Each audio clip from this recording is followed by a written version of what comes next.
So Real Madrid versus Girona match. Real Madrid ഓഡിയൻസിനെ സംബന്ധിച്ചിടത്തോളം when comparing ഇട്ട് ദം അവർ ഭയങ്കര സങ്കടത്തെയാണ്. ഓഫ് കോഴ്സ് ചർച്ച ചെയ്യേണ്ട ഒരു മാച്ച് തന്നെയാണ്, നമ്മൾ ഡിസ്കസ് ചെയ്യേണ്ട ഒരു മാച്ച് തന്നെയാണ് ആക്ച്വലി ഒരു റയൽ മാഡ്രിഡ് വേഴ്സസ് ജിറോണ. 18ാം സ്ഥാനത്ത് 18th പൊസിഷനിൽ ലാലിഗ ടാബിളിൽ 18th പൊസിഷനിലുള്ള ജിറോണയെ, റെലഗേഷൻ സോണിലുള്ള ജിറോണയെ പരാജയപ്പെടുത്താൻ പറ്റുന്നില്ല റയൽ മാഡ്രിഡിന്. ആ ഒരു റോഡ്രിഗോൻ്റെ പെനാൽറ്റിയൊക്കെ പറഞ്ഞ് പലരും ഇതാക്കുന്നുണ്ട്. ജിറോണയെ പോലൊരു ടീമിനെതിരെ പെനാൽറ്റി വേണോ റയൽ മാഡ്രിഡിന് ഗോൾ സ്കോർ ചെയ്യാൻ വേണ്ടിയിട്ട്? പെനാൽറ്റി, ഒരു ഓപ്പൺ പ്ലേ ഗോൾ പോലും സ്കോർ ചെയ്യാൻ പറ്റിയിട്ടില്ല. പിന്നെ പറയും എംബാപ്പേൻ്റെ ആ ഗോൾ സ്കോർ ചെയ്തിട്ടില്ല ഓപ്പൺ പ്ലേയിൽ. അത് ക്ലിയർ ഹാൻഡ് ബോളാണ്. വാർ ചെക്ക് ചെയ്ത് നമ്മൾ തന്നെ കറക്റ്റ് കണ്ടതാണ്. അത് ക്ലിയർ ഹാൻഡ് ബോളാണ്, അത് ഗോളല്ല. വിനീഷ്യസിൻ്റെ കുറേ നല്ല ട്രൈകൾ ഉണ്ടായിരുന്നു, പക്ഷെ അൺഫോർച്ചുനേറ്റ്ലി അതൊന്നും ഗോളായില്ല. എന്നാൽ അതൊന്നും ഒരു എക്സ്ക്യൂസ് അല്ല. ഓക്കെ, ഇപ്പോൾ ആ ഒരു രണ്ടാമത്തെ സമനിലയാണ് അവർക്ക് റയൽ മാഡ്രിഡിനുള്ളത്. കഴിഞ്ഞൊരു 4 മാച്ച് എടുത്തു കഴിഞ്ഞ് കഴിഞ്ഞാൽ ആകെ ഒരു വിജയം മാത്രമേ ഉള്ളൂ. ആകെ ഒരു ഒളിമ്പിയാക്കോസിനുള്ള എതിരെയുള്ള ഒരു വിജയം മാത്രമേ ഉള്ളൂ. ഒളിമ്പിയാക്കോസിനെതിരെയുള്ള ഒരു മാച്ചിൻ്റെ റിവ്യൂ എനിക്ക് ഇടാൻ പറ്റിയിട്ടില്ല. 4-3 എന്നുള്ള ഒരു സ്കോറിന് മാച്ച് വിജയിച്ചു. ഗ്രീക്കിലായിരുന്നു അവർ. ഒളിമ്പിയാക്കോസിൻ്റെ ഹോം മാച്ചായിരുന്നു അത്. 4 ഗോൾ എംബാപ്പെ ഗോൾ സ്കോർ ചെയ്യുന്നു, 2 ഗോൾ വിനീഷ്യസ് ജൂനിയറിൻ്റെ അസിസ്റ്റ് ഉണ്ടായിരുന്നു. വിനീഷ്യസ് ജൂനിയറിൻ്റെ നല്ല കിഡിലിന് അസിസ്റ്റ് ഉണ്ടായിരുന്നു. പക്ഷേ 3 ഗോൾ കൺസീഡ് ചെയ്തു. ഒളിമ്പിയാക്കോസ് പോലൊരു ടീമിനെതിരെ 3 ഗോൾ കൺസീഡ് ചെയ്തു. ഒളിമ്പിയാക്കോസിനെതിരെയുള്ള ഒരു ഫസ്റ്റ് ഗോൾ, ആ ഒളിമ്പിയാക്കോസിൻ്റെ ഫസ്റ്റ് ഗോൾ നിങ്ങൾ കണ്ടിട്ടുണ്ടെങ്കിൽ മനസ്സിലാവും. അത് പിന്നെ റയൽ മാഡ്രിഡിനെ പറഞ്ഞിട്ട് കാര്യമില്ല, അത് പ്രോപ്പർ 1 ടച്ച് ഗോളായിരുന്നു ഒളിമ്പിയാക്കോസിൻ്റെ. പക്ഷേ ഒരു ഡിഫെൻസീവ്ലി ഒന്നും ഭയങ്കര ലേസിയുടെ പ്ലേയേഴ്സ്, ടു ബി ഫ്രാങ്ക് മടിയന്മാരായിക്കൊണ്ടിരിക്കണം അവന്മാർ. എന്തിന് ഇവന്മാരെ പ്രശ്നം എന്നൊരു ഐഡിയ ഇല്ല. ഒരു എന്താ പറയുക, ഗോളൊക്കെ വരുന്ന സമയത്ത് മാൻ മാർക്കിംഗ് ഇല്ല, പ്രോപ്പർ 1:1 സിറ്റുവേഷൻ വരുന്ന സമയത്തൊരു പ്രോപ്പർ ഡിഫെൻഡിങ് നടക്കുന്നില്ല. ഓപ്പോസിറ്റുള്ള ടീം ഈസി ആയിട്ട് വന്ന് ഷോട്ട് അടിച്ച് ഗോൾ സ്കോർ ചെയ്ത് പോവാണ്. ഇതാണോ റയൽ മാഡ്രിഡ്? ഇത്രയും ലോ ഇൻറ്റൻസിറ്റിയിൽ കളിക്കുന്ന പ്ലേയേഴ്സാണോ റയൽ മാഡ്രിഡ് ഉള്ളത്? ഞാൻ കണ്ട റയൽ മാഡ്രിഡ് ഇങ്ങനെയല്ല.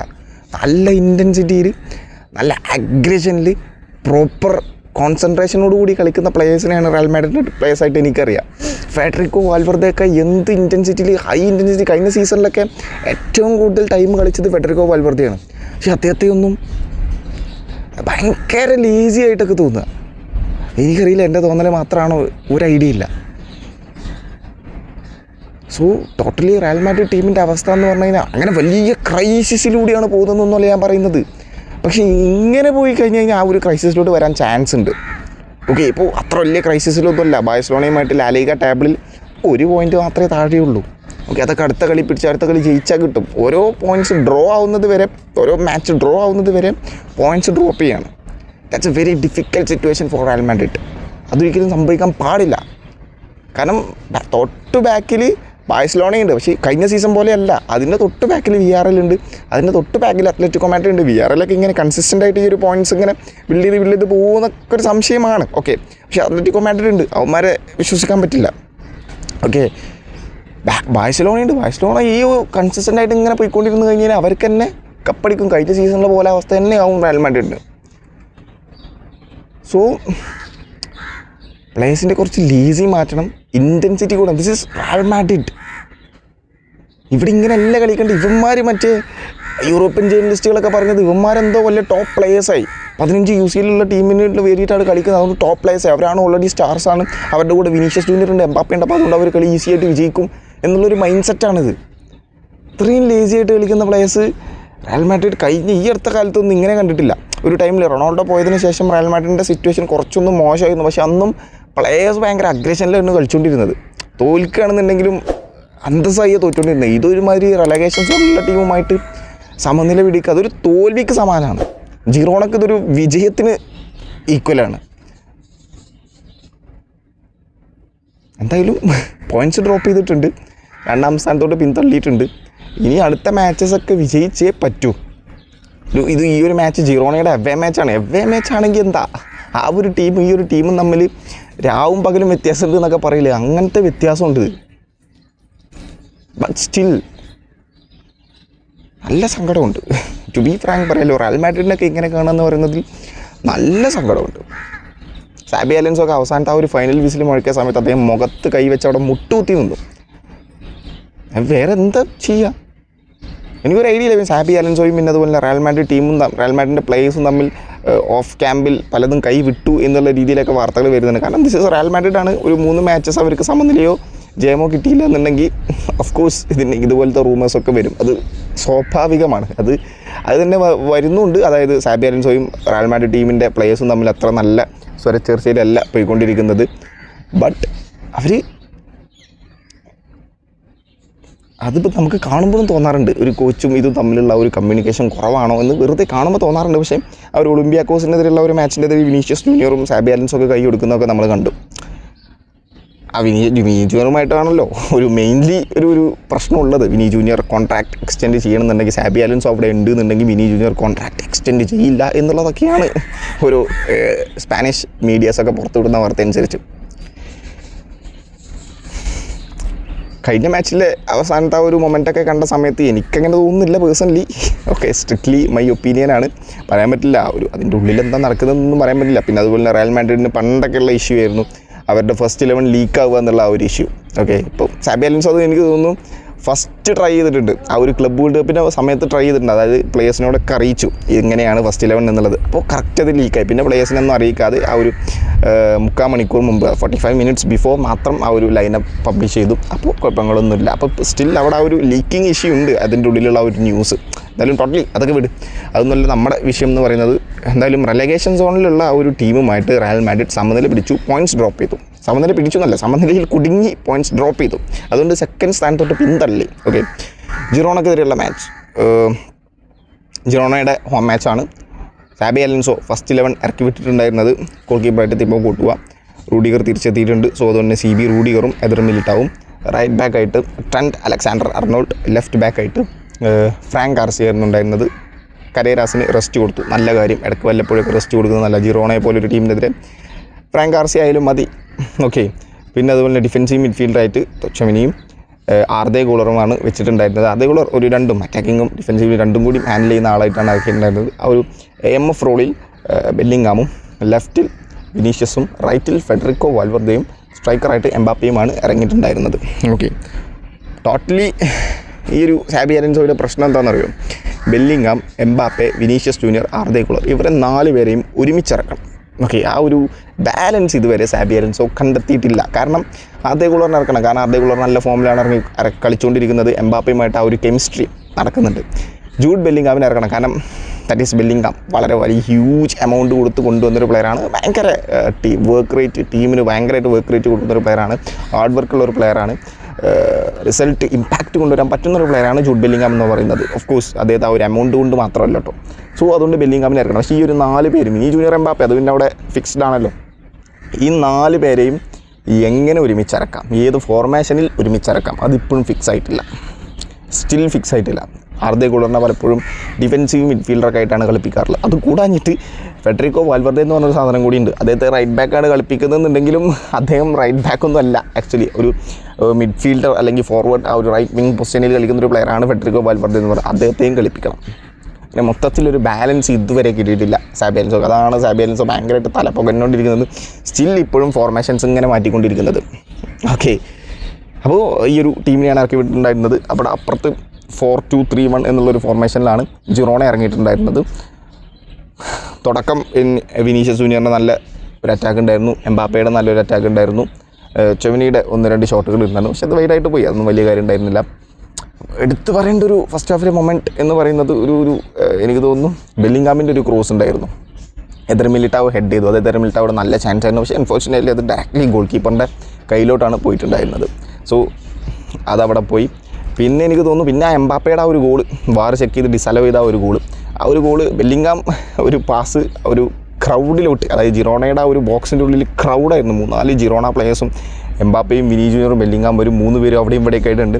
എംബാപ്പേൻ്റെ കയ്യിൽ എങ്ങനെയോ തട്ടി ആ ഒരു ബോൾ കിട്ടുന്നു. ആ ബോൾ എങ്ങനെയൊക്കെയോ തട്ടി എംബാപ്പെ പുറത്തോട്ട് കടക്കുന്നു. എന്നിട്ട് അവിടുന്ന് സ്ട്രൈക്ക് ചെയ്യുന്നു, അതായത് ഷോട്ട് അടിക്കുന്നു, ഗോളാവുന്നു. തൊട്ടടുത്ത് ഗോൾ കീപ്പറിൻ്റെ അടുത്ത് നിന്ന് ഗോളാക്കുന്നു. പക്ഷെ അൺഫോർച്ചുനേറ്റ്ലി അത് ആദ്യം ഗോൾ കൊടുത്തു റഫറി. എംബാപ്പെ സെലിബ്രേഷനൊക്കെ കഴിഞ്ഞു. ഈ ഒരു സെലിബ്രേഷനൊക്കെ കഴിഞ്ഞ കാര്യമാണ്. പക്ഷേ റഫറിനോട് അവർ പറയുന്നു വാർ ചെക്ക് ചെയ്യുക, അത് ഹാൻഡ് ബോൾ ഉണ്ട്. അപ്പോൾ അദ്ദേഹത്തിന് പ്രോപ്പർ ഇൻസ്ട്രക്ഷൻ കിട്ടുന്നു. വാർ പോയി ചെക്ക് ചെയ്ത സമയത്ത് ഹാൻഡ് ബോൾ ഉണ്ട്. ഓക്കെ, അത് പ്രോപ്പറായിട്ട് ക്ലിയർ ആയിട്ട് കാണാം. അത് പ്രോപ്പർ ഹാൻഡ് ബോളാണ്. അത് ഡിസലോ ചെയ്തത് എനിക്കത് കുഴപ്പമൊന്നായിട്ട് തോന്നിയില്ല. പ്രോപ്പർ ഹാൻഡ് ബോൾ തന്നെയാണ്, ലീഗൽ ഗോളല്ലാതെ. സോ അങ്ങനെ ആ ഒരു ഗോൾ പോകുന്നു. പിന്നെ അത് കഴിഞ്ഞ് എനിക്ക് തോന്നുന്നു വീണ്ടും എതർ മിലിറ്റാക്കോ തന്നെ ഒരു ഹെഡർ ചാൻസ് കിട്ടിയിരുന്നു. അർദ്ധ ഗോളുകൊണ്ട് ഒരു ഷോട്ട് ഉണ്ടായിരുന്നു കേട്ടോ, ഒരു ഹെഡർ ചാൻസ് കിട്ടുന്നു. പക്ഷേ അൺഫോർച്യുനേറ്റ്ലി അതും ഗോളായില്ല. അതും ഗോൾ കീപ്പറിൻ്റെ കയ്യിലോട്ട് തന്നെയാണ് കിട്ടിയിട്ടുണ്ടായിരുന്നത്. പിന്നെ അവസാനം ഫസ്റ്റ് ഹാഫിൻ്റെ 44ാമത്തെ മിനിറ്റിൽ അവന്മാരുടെ ഒരു അറ്റാക്കിൽ ഒരു പവർഫുൾ ഷോട്ട്, ഒരു വൺ ടച്ച് പാസ്, ഒരു മിഡ്ഫീൽഡർ ഒരു ബോൾ മറ്റേ ഫോർവേഡിന് കൊടുക്കുന്നു. ഫോർവേഡ് അത് ഫ്ലിക്ക് ചെയ്ത് സ്ട്രൈക്കറിന് എടുക്കുന്നു. സ്ട്രൈക്കർ ഒരു ഫസ്റ്റ് ടൈം ഷോട്ട് എടുക്കുന്നു, ഗോളാവുന്നു. അത് തീബോ കൂട്ടും ഒന്നും ചെയ്യാൻ പറ്റില്ല. റയൽ മാഡ്രിഡ് ഡിഫൻസിനെയും പറഞ്ഞിട്ടത് വലിയ കാര്യമില്ല. ഓക്കെ, കാരണം അതൊരു കിടിലൻ ഗോളാണ്. അത് പിടിച്ചിരിക്കാൻ പറ്റുമെന്ന് എനിക്ക് തോന്നുന്നില്ല. പക്ഷേ ബട്ട് സ്റ്റിൽ എന്നാലും ആ ഒരു മാൻ ടു മാൻ മാർക്കിംഗ് ഇല്ല. ചങ്ങായി ഫ്രീ ആണ് സെൻറ്ററിൽ. ഓക്കെ, അത്രയും സ്പേസ് ഷോട്ട് അടിക്കാൻ കൊടുത്തത് കൊണ്ടാണ് ആ ഒരു ഷോട്ട് അവിടെ അടിച്ചത്. അത്രയും കുറച്ചും കൂടി മാൻ ടു മാൻ മാർക്കിംഗ് വേണം. മിഡ്ഫീൽഡേഴ്സൊക്കെ ഇവിടെ ചുമനി ഒന്നും ക്ലോസ് ഡൗൺ ചെയ്യുന്നില്ല. അതെന്താണെന്ന് അറിയില്ല. റയൽ മാഡ്രിഡ് ടീമിൻ്റെ ക്ലോസ് ഡൗൺ ചെയ്യുന്നില്ല ഇവന്മാർ. അതുകൊണ്ട് അവന്മാർക്ക് സ്പേസ് കിട്ടുകയാണ്. അവന്മാർ ലോങ് റേഞ്ച് ഷോട്ട് ട്രൈ ചെയ്യുകയാണ്, ഗോളാവുകയാണ്. LKക്കെതിരെ നമ്മൾ കണ്ടു, ഒളിമ്പിയാക്കോസിനെതിരെ നമ്മൾ കണ്ടു, വീണ്ടും ജിറോണക്കെതിരെ നമ്മൾ വീണ്ടും കണ്ടു. ഇതാണ് കംപ്ലീറ്റ്ലി റയൽ മാഡ്രിഡിൻ്റെ പ്രശ്നം. ഇതാണെന്നാണ് എനിക്ക് പേഴ്സണലി തോന്നുന്നത്. ക്ലോസ് ഡൗൺ ചെയ്യണം ആ ഒരു ഡിഫൻസ് പൊസിഷനിൽ, അല്ലെങ്കിൽ പണി പാടും. ഇതുപോലെ ലോങ് റേഞ്ച് ഷോട്ട് ട്രൈ ചെയ്തിട്ട് അവർ തിബോ കൂട്ടുക ബാക്കിലുണ്ടല്ലോ, അപ്പോൾ പുള്ളി സേവ് ചെയ്തോളും ലോങ് റേഞ്ചുകളൊക്കെ. പക്ഷേ ചില ഷോട്ടുകളൊക്കെ തിബോ കൂട്ടുവിൻ്റെയും ആ ഒരു എന്താ പറയുക കൺട്രോളിലുള്ള കാര്യമല്ല. ആ ടോപ്പ് കോർണർക്കൊക്കെ ചില ഷോട്ട് പോകുന്നത്. അപ്പോൾ ക്ലോസ് ഡൗൺ ചെയ്തേ പറ്റൂ. കോട്ടുമൊക്കെ സേവ് ചെയ്യുന്നതിനൊക്കെ ഒരു ലിമിറ്റുണ്ട്. ഓക്കെ, അപ്പോൾ അങ്ങനെ ആ ഒരു ഫസ്റ്റ് ഗോൾ വരുന്നു. അങ്ങനെ ഫസ്റ്റ് ഹാഫ് അത് അവിടെ തീർന്നു. പിന്നെ സെക്കൻഡ് ഹാഫ് ആയ സമയത്ത് സാബി അലോൻസോ ആർദ്ധ ഗോളറിനെ മാറ്റി കെമവിംഗനെ കൊണ്ടുവന്നു. കാരണം അറ്റാക്കിങ്ങിലും ഡിഫൻസീവിലും അടിപൊളിയായി കളിക്കാൻ പറ്റിയത് കെമവിംഗയാണ്. ഫോം ആയി കഴിഞ്ഞ് കഴിഞ്ഞാൽ, ഫോം ആയില്ലേ മുഞ്ചി, എന്തായാലും കെമവിംഗയെ കൊണ്ടുവരുന്നു. അപ്പോൾ അറ്റാക്കിന് കുറച്ച് ചേഞ്ചസ് ഒക്കെ വന്നു കേട്ടോ, അത് ഇല്ലയെന്നൊന്നും ഞാൻ പറയുന്നില്ല. പക്ഷേ എനിക്ക് ഇമ്പാക്റ്റ്ഫുൾ ആയില്ല. ഓക്കെ, പിന്നെ എനിക്ക് തോന്നുന്നു മറ്റേ റോഡ്രിഗോനൊക്കെ കൊണ്ടുവന്നിട്ടുണ്ടായിരുന്നു. ആരെയാണ് മാറ്റിയത് എനിക്ക് കറക്റ്റ് ഓർമ്മയില്ല. എന്തോ റോഡ്രിഗോനെയും കൊണ്ടുവന്നു. അങ്ങനെ എംബാപ്പെ, റോഡ്രിഗോ, വിനീഷ്യസ്, പിന്നെ അതുപോലെ തന്നെ നമ്മുടെ ബെല്ലിംഗാം, ഇവർ 4 പേര് അറ്റാക്ക്, ഫെഡറിക്കോ, വാൽവർത്ത്, ഇവർ 4 പേര് 5-6 പേരുണ്ട് അറ്റാക്കേഴ്സിന്. എന്നിട്ടും ഒരു ഗോൾ പോലും സ്കോർ ചെയ്യാൻ പറ്റിയില്ല. പെനാൽറ്റി കിട്ടിയത് ഞാൻ പറഞ്ഞിട്ടില്ല, അറിയാം. ആ ഒരു വിനി ജൂനിയർ ആ ഒരു ബോൾ, വിനി ജൂനിയർ ആ ഒരു സെക്കൻഡ് ഹാഫിൽ ഭയങ്കര ഹാർഡ് വർക്കിംഗ് ആയിട്ട് കളിച്ചു, എങ്ങനെയെങ്കിലും ഒരു ഗോൾ സ്കോർ ചെയ്യണം എന്നുള്ള രീതിയിൽ. ഓക്കെ, അപ്പോൾ ഉണ്ട് കേട്ടോ, ഇല്ല എന്നല്ല. പക്ഷേ അവരൊന്നും ഇമ്പാക്ട്ഫുൾ ആവുന്നില്ല. വിനി ജൂനിയറിൻ്റെ പിന്നെ ഇമ്പാക്ട്ഫുൾ ആവുന്നുണ്ടായിരുന്നു. ഒരു കേളിങ് ഷോട്ടൊക്കെ ഉണ്ടായിരുന്നു വിനി ജൂനിയറിൻ്റെ. പക്ഷേ ജസ്റ്റ് മിസ്സിന് പുറത്തോട്ട് പോയി. പക്ഷേ വിനീഷ്യസ് ജൂനിയറിന് ഏത് എവേ മാച്ചിൽ ചെന്നാലും അദ്ദേഹത്തിന് കൂക്കലടേ. അദ്ദേഹത്തിൻ്റെ കയ്യിൽ ഇന്നത്തെ മാച്ചിലും ജിറോണയുടെ ഓഡിയൻസ് കയ്യിൽ ബോൾ കിട്ടിയാൽ വിനി ജൂനിയറിന് കൂക്കലാണ്. കൂവി വിളിയോട് കൂവി വിളി. ഇത് എന്താടാ സംഭവം? എന്താ ഈ ചങ്ങായിക്ക് ഇത്രയധികം ഹെയ്റ്റ്? ഒരു ഐഡിയ ഇല്ല. ഇവിടെയും കൂലായിരുന്നു. പക്ഷേ വിനി ജൂനിയറിൻ്റെ ഒന്നും വിഷയമല്ല. പുള്ളി അതൊരു എനർജി ആയിട്ട് എടുക്കുന്നു. ആസ് എ ഫുട്ബോൾ കൂടിയാണ് കാണുമ്പോൾ എന്ത് ഇവർ ഓപ്പോസിറ്റ് ടീം എല്ലാ എവേ മാച്ചസും ഇദ്ദേഹത്തിന് കൂക്കുവിളിയാണ്. എന്തുകൊണ്ടാണെന്ന് അറിയില്ല. എന്തായാലും എല്ലാവരും കൂക്കുന്നുണ്ട്, എന്നാൽ ഞങ്ങളും കൂയിക്കോളാം എന്നുള്ള രീതിയിൽ പുള്ളിയുടെ നേരത്തേക്ക് കൂവണം, അറിയില്ല. എന്തായാലും വിനി ജൂനിയറിൻ്റെ പുള്ളി അതൊരു എനർജി ആയിട്ടെടുത്ത് പുള്ളി ഈ മാച്ചിൽ ഫോം ആവുകയും ചെയ്തു കേട്ടോ. നല്ല ഫോമിലാണ് കളിച്ചത് വിനി ജൂനിയർ. എനിക്ക് തോന്നുന്നു അത്യാവശ്യം ബാക്കിയുള്ളവരെ സ്ട്രൈക്കേഴ്സിനെ വെച്ച് ഫോർവേഡേഴ്സിനെ വെച്ച് നോക്കുമ്പോൾ വിനി ജൂനിയർ നല്ല ഫോമിലാണ് കളിച്ചത്. പക്ഷേ അൺഫോർച്ചുനേറ്റ്ലി വിനി ജൂനിയറിൻ്റെയും പ്രശ്നം ഇതാണ്, അദ്ദേഹത്തിന് ഫിനിഷ് ചെയ്യാൻ പറ്റുന്നില്ല. എവിടെ അദ്ദേഹത്തിൻ്റെ ഫിനിഷിങ് ക്യാപ്പബിലിറ്റി കൂടെ പണ്ട് ഈ ഒരു കാർലോ ആൻസലോട്ടി വരുന്നതിന് മുമ്പ് ഒരു വിനീഷ്യസ് ജൂനിയർ ഉണ്ടായിരുന്നു. അതായത് 99 ഡ്രിബ്ലിങ്ങും 0 ഫിനിഷിങ്ങും. ആ ഒരു അവസ്ഥയിലോട്ട് എത്തി. പക്ഷേ എന്നാലും അത്രയ്ക്കൊന്നും ഇല്ല കേട്ടോ. അതൊക്കെ ഞാൻ ഒരു സർക്കാസ്റ്റിക്കലി പറഞ്ഞതാണ്. പക്ഷേ ഫിനിഷിങ് കുറച്ചും കൂടി ഇമ്പ്രൂവ് ചെയ്യണം എന്ന് വിനീഷ്യസ് ജൂനിയറിന് തോന്നുന്നു. പേഴ്സണലി എൻ്റെ അഭിപ്രായമാണ്. സോ വിനീഷ്യസ് ജൂനിയർ ഒരു കേളർ അടിക്കുന്നു. അത് കഴിഞ്ഞിട്ടാണ് വിനീഷ്യസ് ജൂനിയർ ഫ്രീ ആയിട്ടൊരു ബോൾ കിട്ടുന്നത്. ആ ബോളും കൊണ്ട് അദ്ദേഹം എഡ്ജിലോട്ട്, അദ്ദേഹം സ്ഥിരം വിങ്ങിലൂടെയുള്ള ഒരു ഡ്രിബ്ലിങ്, എന്താ പറയുക, വിങ്ങിലൂടെയുള്ള ഒരു കട്ടിങ് സൈഡിലൂടെ പോകുന്നു, അവർ എഡ്ജിലോട്ട് പോകുന്നു. അവിടുന്ന് പോകുന്ന സമയത്ത് വിനീഷ്യസ് ജൂനിയർ ഡ്രിബിൾ പാസ് ചെയ്ത് പോയി. പക്ഷേ ജിറോണയുടെ പ്ലെയർ അത് ഫൗൾ വെച്ചു, പെനാൽറ്റി കിട്ടി. അത് ഈസി ഫൗളാണ്. കറക്റ്റ് കാലിന്മേ മറ്റവൻ ബൂട്ട് വിനീഷ്യസ് ജൂനിയറിൻ്റെ കാലിന്മേ അമർത്തിയിട്ടുണ്ടത്. അത് ഫൗളാണ്. ഓക്കെ, ഫൗളാണ്. എൻ്റെ ഒരു അഭിപ്രായത്തിൽ അത് ഫൗളാണ്. പെനാൽറ്റി കിട്ടി. എംബാപ്പെ ആയിരുന്നു അവരുടെ ഫസ്റ്റ് പെനാൽറ്റി ടേക്കർ. അദ്ദേഹം അടിക്കുന്നു, ഗോളാവുന്നു. 1-1 സ്കോറിന് ഈക്വൽ ചെയ്യുന്നു. ഓക്കെ, പിന്നെ അത് കഴിഞ്ഞിട്ട് പിന്നെ 2-1 സ്കോർ ആവാൻ വേണ്ടി കിടന്ന് പരിശ്രമിച്ചുകൊണ്ടിരിക്കുക. എവിടെ നല്ലൊരു ഷോട്ട് വരണ്ടേ, അവസാനം വന്നിരുന്നു. വിനി ജൂനിയറിൻ്റെയും അത് കഴിഞ്ഞിട്ടൊരു ട്രൈ ഉണ്ടായിരുന്നു കേട്ടോ, പക്ഷെ അത് ആയില്ല. പിന്നെ 1-2 ഷോട്ട് ഗോൾ കീപ്പർ സേവ് ചെയ്തു. അവസാനം ബെല്ലിംഗാം ഒരു ബോള്, അവസാനം എന്നൊക്കെ പറഞ്ഞാൽ ഇങ്ങനെ എക്സ്ട്രാ ടൈം 4 മിനിറ്റാണ്, 3 മിനിറ്റായി എക്സ്ട്രാ ടൈം. ആ സമയത്ത് ബെല്ലിംഗാം ഒരു ബോൾ കൊടുക്കുന്നു. എംബാപ്പയും റോഡ്രിഗോ ഉണ്ട്. എംബാപ്പെ കറക്റ്റ് അടിക്കാനുള്ള പൊസിഷനിലാണ്, റോഡ്രിഗോക്ക് അത്ര അടിക്കാനുള്ള പൊസിഷനില്ല. അപ്പോൾ റോഡ്രിഗോ എന്ത് ചെയ്തു, മാറിക്കൊടുത്തു. എംബാപ്പെ അടിച്ചു. അൺഫോർച്ചുനേറ്റ്ലി അതകത്തോട്ട് പോയില്ല. ആ ഒരു ഷോട്ട് കഴിഞ്ഞപ്പോഴാണ് സാബി അലൻസ് അവിടെ മുട്ടുകുത്തി മുഖത്ത് കൈവച്ചിരുന്നത്. കാരണം ഈ അതൊക്കെ ഷുവർ ഗോളാവേണ്ട ഒരു ചാൻസ്, അത് ഗോളായ കളി ജയിച്ചു. പക്ഷെ അൺഫോർച്ചുനേറ്റ്ലി അത് സ്കോർ ചെയ്യാൻ പറ്റിയില്ല. അവിടെ റയൽ മാഡ്രിഡിൻ്റെ ടീം പ്ലേയേഴ്സ് എല്ലാവരും അവിടെ തളർന്നു. കാരണം അത് കഴിഞ്ഞ് പിന്നെ ആ ഗോൾ കിക്ക് എടുത്തതോടുകൂടി മാച്ച് അവസാനിച്ചു. അത് എല്ലാവർക്കും അറിയാം, അത് കഴിഞ്ഞാൽ മാച്ച് അവസാനിക്കുമെന്നുള്ളത്. പക്ഷെ എന്ത് പറയാനാ, എന്തായാലും പോയിൻറ്റ്സ് ഡ്രോപ്പ് ചെയ്തു. പിന്നെ അവസാനം 89ാമത്തെ മിനിറ്റിലാണ് ഗോൺസാലോ ഗാർസിയനെ ഇറക്കിയത്. ആ ചെങ്ങായി എന്നാൽ പിന്നെ ഇറക്കണം. ക്ലബ്ബ് വേൾഡ് കപ്പിലൊക്കെ അദ്ദേഹത്തെ ഇറക്കി കഴിഞ്ഞാൽ അദ്ദേഹം ഗോൾ സ്കോർ ചെയ്യുമെന്ന് അദ്ദേഹം തെളിയിച്ചു. എന്നിട്ടും ഇത്രയും മാച്ചസ് ആയിട്ടും ഗോൺസാലോ ഗാർസിയനൊക്കെ ഇപ്പോഴാണോ ഇറക്കുന്നത്? സാബി അലൻസോയുടെ സബ്സ്റ്റിറ്റ്യൂഷൻ ഡിസിഷൻസ് ഒക്കെ വളരെ പത്തറ്റിക്കാണ്. ടു ബി ഫ്രാങ്ക് വളരെ പത്തറ്റിക്കാണെന്ന് എനിക്ക് തോന്നുന്നുണ്ട്. ഓക്കെ, സംഭവം ശരിയാണ്. ഉള്ള പ്ലേയേഴ്സിനെ വെച്ച് കഴിഞ്ഞ സീസണിൽ അല്ലെങ്കിൽ അതിന് മുമ്പത്തെ ചാമ്പ്യൻസ് ലീഗിൽ കളിച്ച പ്ലേയേഴ്സിനെ വെച്ച് ഒരു എംബാപ്പേനെയും കൂടി ഇൻക്ലൂഡ് ചെയ്ത് കുറച്ച് എന്താ പറയുക ബാലൻസ്ഡ് ആയിട്ടുള്ള ടീം ക്രിയേറ്റ് ചെയ്യാനുള്ള പ്ലാനാണ് സാബി അലൻസോയുടെ എന്ന് എനിക്ക് പേഴ്സണലി ഇത് കണ്ടപ്പോൾ തോന്നുന്നു. നല്ല കാര്യമാണ്. പക്ഷേ ഗോൺസാലോ ഗാർസിയ നല്ലൊരു പൊട്ടൻഷ്യലല്ലേ. അദ്ദേഹം പ്രോപ്പർ ഒരു സ്ട്രൈക്കറാണ്. എംബാപ്പയെ പ്രോപ്പർ സ്ട്രൈക്കറൊന്നുമല്ല. വല്ലപ്പോഴും ഒരു 60ാമത്തെ മിനിറ്റിൽ 70ാമത്തെ മിനിറ്റിൽ എംബാപ്പേനെ പിൻവലിച്ച് ഇറക്കി നോക്കാം. ഓക്കെ, റോഡ്രിഗോയും വിനീഷ്യസ് ജൂനിയർ അവിടെ സൈഡിൽ 2 വിങ്ങേഴ്സ് ഉണ്ട്. ക്രിയേറ്റീവ്ലി അങ്ങനത്തെ പ്രശ്നങ്ങളൊന്നും ഉണ്ടാവുമെന്ന് എനിക്ക് തോന്നുന്നില്ല. ബെല്ലിംഗാമും ഉണ്ടാവില്ല.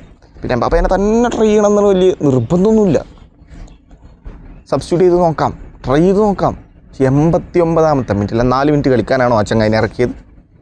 പിന്നെ ട്രെൻഡ് ഇന്നത്തെ മാച്ചിൽ കാര്യമായിട്ടൊന്നുമില്ലായിരുന്നു. അദ്ദേഹത്തിൻ്റെ പാസസ് ഒക്കെ പാളിപ്പോവായിരുന്നു. പക്ഷേ അതിന് ഉന്നത്തെ മാച്ചിൽ, അതായത് ഒളിമ്പിയാക്കോസിനെതിരെ അതുപോലെ നെൽക്കെതിരെയൊക്കെ നല്ല പാസിങ്. പക്ഷേ ആ ഒരു ലിവർപൂളിൽ കണ്ട ആ ഒരു അഗ്രസീവ് ഫേസിലുള്ള ആ ഒരു ആക്യുറേറ്റ് പാസിൽ കൊടുക്കാൻ പറ്റുന്ന, ആക്യുറേറ്റ് ക്രോസസ് കൊടുക്കാൻ പറ്റുന്ന ആ ഒരു ട്രെൻഡ് അലക്സാണ്ടർ-ആർനോൾഡ് നമ്മൾ ഈ ഒരു റയൽ മാഡ്രിഡിൽ ഇതുവരെ കണ്ടിട്ടില്ല.